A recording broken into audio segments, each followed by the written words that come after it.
नहीं। कावेरी जी ने अपनी बेटियों से कहा कि वो प्रेगनेंसी का बहाना बनाकर अपने पतियों को सबक सिखाए। अब सुनिए आगे। मम्मी, आपने जैसा कहा था हमने वैसा ही किया, लेकिन देखिए ना, विवेक का हाल तो वैसा का वैसा ही है। घर में ना सुबह का नाश्ता बनता है और ना खाना।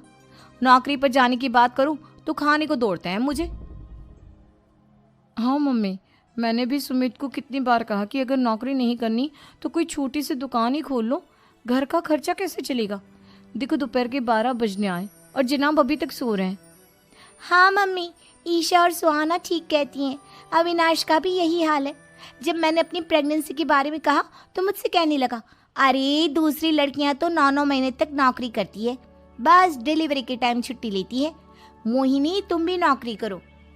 अब मुझे कहाँ नौकरी मिलेगी। मम्मी बताओ अब मैं क्या करूँ। हे भगवान, क्या सोचकर घर जमाई दामाद लाई थी मैं कि मेरी बेटियां मेरे पास रहेंगी और खुश रहेंगी, लेकिन इन आलसी दामादों ने तो हमारी जिंदगी को भी प्रॉब्लम में डाल दिया है। मैं तो कहती हूँ मम्मी, हम लोग वापस अपनी जॉब पर जाना शुरू कर देते हैं। बता देते हैं इन लोगों को कि हमने प्रेगनेंसी का बहाना किया है। नहीं नहीं बेटा, ऐसी गलती भी मत करना। अगर तुमने ऐसा किया तो इन तीनों की आदत और खराब हो जाएगी। अरे आज नहीं तो कल कभी तो तुम प्रेग्नेंट होगी, तब वापस यही प्रॉब्लम आएगी। तब क्या करोगी तुम तीनों। हाँ मम्मी, आपकी बात तो बिल्कुल सही है। इन लोगों को तो सुधारना ही पड़ेगा। लेकिन कैसे? अपने बच्चों के आने की खबर सुनकर भी इन लोगों पर कोई असर नहीं हो रहा। पैसे कमाने के लिए घर से बाहर निकलना ही नहीं चाहते ये तीनों। अब मेरे दिमाग में एक प्लान आया है। तुम तीनों चिंता मत करो, उन तीनों को बुलाओ, फिर मैं बात करती हूँ। थोड़ी देर बाद कावेरी जी अपने तीनों दामादों को सामने बुलाकर अपनी बात कहना शुरू करती हैं। अविनाश, सुमित और विवेक, देखो बेटा, मैं ना तुम तीनों से बड़ा प्यार करती हूँ, इसीलिए तो तुम्हें घर जमाई बना कर रखा है मैंने। अरे मम्मी जी, सीधे सीधे कहिए ना, क्या बात है। प्यार तो हम भी आपको बहुत करते हैं। अरे मम्मी जी, आपकी इज्जत भी बहुत करते हैं। अरे भाई, आपके जैसी सास और कमाने वाली बीवी सबको मिलती है क्या? हाँ मम्मी, विवेक और सुमित ठीक कह रहे हैं। आपकी बेटी से शादी करके मेरी तो ज़िंदगी ही अच्छी हो गई है। जानती हूँ मैं, और ये भी जानती हूँ कि तुम तीनों अपने अपनी बीवियों से बहुत प्यार करते हो। बेटा, बात ऐसी है कि हमारे कुल गुरु ने कहा है कि प्रेग्नेंट होने के बाद मेरी तीनों बेटियां शुरू के 4 महीने हमारे गांव में जाकर रहेगी, जहां मेरे चाचा जी रहते हैं। अरे लेकिन क्यों मम्मी, गांव में जाकर रहने की क्या ज़रूरत है इन तीनों को? वो क्या है ना बेटा, हमारे परिवार को एक श्राप है। अगर मेरी बेटियों ने यहाँ पर बच्चा पैदा करने की कोशिश की तो उनके बच्चों को कुछ भी हो सकता है। इसलिए अब से लेकर 4 महीने पूरे होने तक इन्हें गांव वाले घर में रहना पड़ेगा। हाँ तो इसमें प्रॉब्लम क्या है मम्मी जी? हम भी वहाँ जाकर रहेंगे, पिकनिक मनाएंगे। अरे भाई, बीवी जहाँ हम भी वहाँ। हाँ यार, आइडिया तो बहुत अच्छा है। शहर की ज़िंदगी में रह रहकर परेशान हो चुके हैं, अब कुछ दिन गांव में बिताएंगे। तुम लोग समझने की कोशिश क्यों नहीं करते? तुम में से कोई भी वहाँ नहीं जा सकता, और मैं यहाँ रहूँगी ना तुम तीनों के साथ। 4 महीने की तो बात है, उसके बाद ये तीनों ही लौट कर आ जाएंगी। ठीक है मम्मी जी, अब हमारे बच्चों का सवाल है तो ये तो करना ही पड़ेगा। कावेरी अपनी तीनों बेटियों को कुछ दिन के लिए घर से बाहर कहीं दूसरे शहर में रहने के लिए भेज देती है। कुछ दिनों के बाद, अरे मम्मी जी, बहुत दिन से पिज्ज़ा नहीं खाया, मंगवाइए ना। क्या बताऊं बेटा, पहले तो बेटियां खर्चा दे देती थी क्योंकि उनकी नौकरी थी, लेकिन अब तो मेरे पास पैसे ही नहीं बचे। थोड़े बहुत पैसे हैं जो बच्चों की डिलीवरी में काम आएंगे। लेकिन मम्मी जी, आपकी बेटियों को वापस आने में तो अभी बहुत वक्त बाकी है। वही सोच सोच कर परेशान हो रही हूँ। सोच रही हूँ कल से दूध भी बंद करवा देती हूँ। अब दूध वाले को देने के लिए पैसे भी तो नहीं है ना।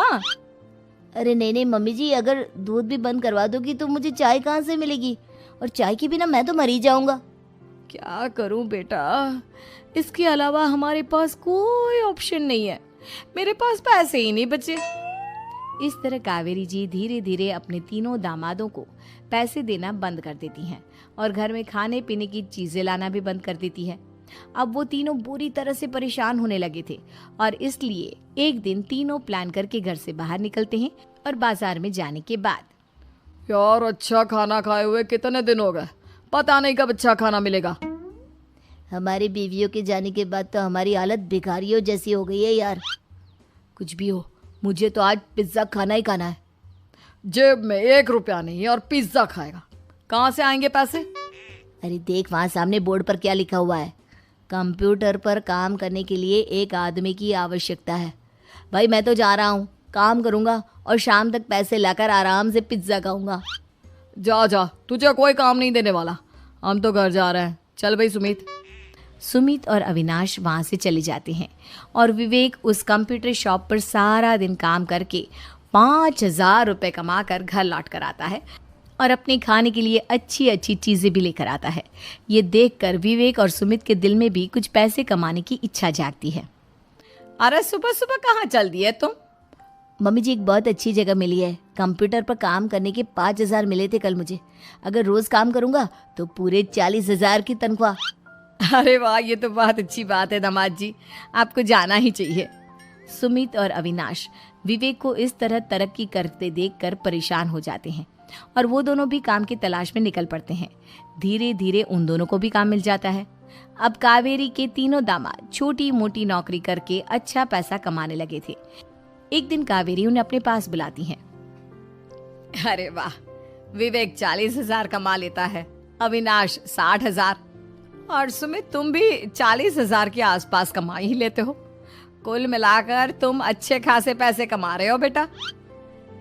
हाँ मम्मी जी, बहुत मज़ा आता है जब महीने के एंड में मोटी रकम हाथ में आती है। पूछिए मत मम्मी जी, घर में रहकर रोटी बना बना कर और तो जैसा महसूस होने लगा था मुझे तो। हाँ बेटा, तुम तीनों की बात तो बिल्कुल ठीक है। और जानते हो, अब तुम तीनों की पत्नियां भी वापस लौट कर आने वाली है।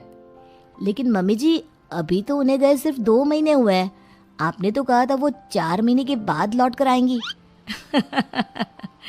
ऐसा कुछ नहीं है बेटा, मैं सिर्फ तुम तीनों को सबक सिखाना चाहती थी कि आदमी घर में बैठकर बीवी की कमाई खाता हुआ अच्छा नहीं लगता।